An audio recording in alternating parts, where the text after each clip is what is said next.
I got a message from one of my YouTube subscribers who was trying to form a partial bar chord, I believe. And she says, in paraphrasing, every time I try to play this kind of chord, my notes sound muted or blunted.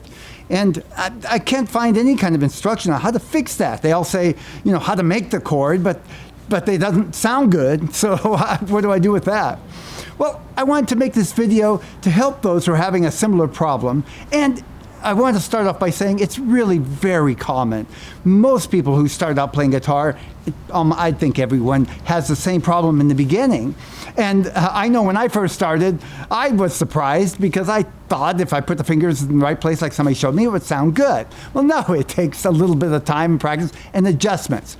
But what I'm going to do in this video is I'm going to give you the kinds of adjustments and the things to look for, starting with open chords, and then I'll go on to partial bar chords and bar chords. Now make sure you pay attention to the open chord part, the first part, because it's cumulative. I think I said that right. In other words, everything that applies to open chords also applies to partial bar and bar chords. There's just a few other things to look for.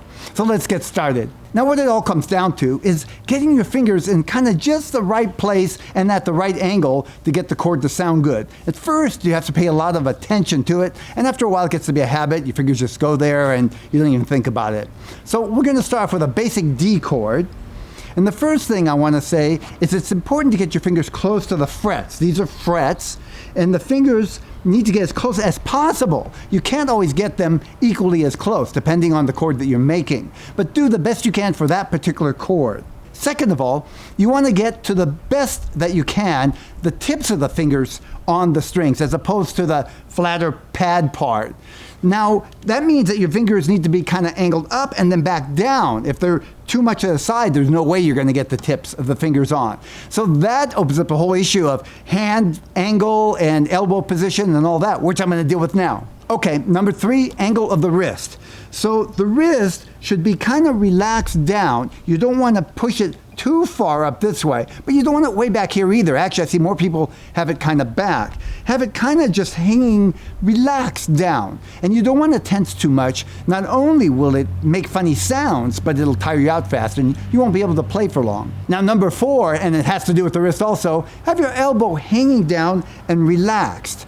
You want to be able to just let your fingers go slightly and your hand will fall. That takes a little practice. It's natural to kind of force things a little bit and to tense up. But when you feel yourself tensing too much, just relax, shake it out, and start again. You want to break that habit before it gets too entrenched. Now finally, with open chords, when everything else is right, you want to make sure you're pressing down hard enough. But that's the last thing. You want to fix the hand-elbow position, the fingertips and all that first, because you want to put as little pressure as you have to get a good sound. If you press too hard, your hand and your fingers will get tired and you won't be able to play for long. You'll also develop problems later on.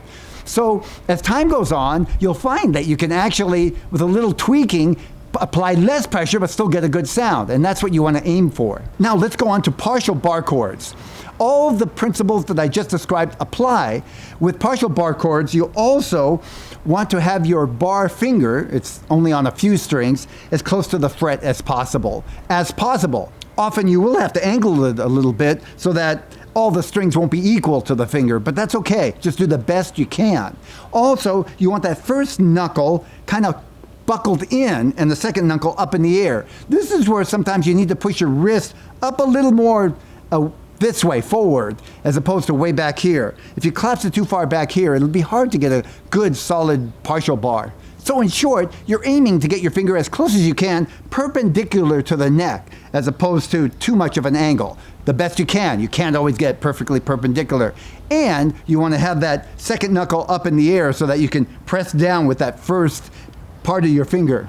And finally, bar chords, very similar to partial bars. You want to put your finger across the neck and the best that you can perpendicular to the fret, not on top of the fret, but just behind the fret in this direction. Also, you want to push your hand a little bit forward this way so that you get a good rigid bar. If it's too far back, your knuckles will collapse a little bit. I like to angle my finger just a little bit back that way so that it makes it a little more rigid. It's a little easier to get rigid as opposed to flat against the neck. Now, bar chords and even partial bars are one of the more difficult things to learn on guitar. Partial bars are a little bit easier than bar chords. I strongly recommend that you prepare when you're doing bar chords or partial bars with some exercises first, rather than jump right into a chord and get frustrated because the chord doesn't sound good. And above all, keep coming back at it. Make small adjustments, use your ear and see if it sounds better, and then keep refining it as you go. Take for granted that it's going to take time, and you just want to keep coming back at it persistently. You'll get it. I'm Tomas Michaud from Real Guitar Success. Thanks for joining me today. If you liked the video, give me a thumbs up and a comment. I'd love to hear what you're thinking, wherever you're watching this video. See you again soon.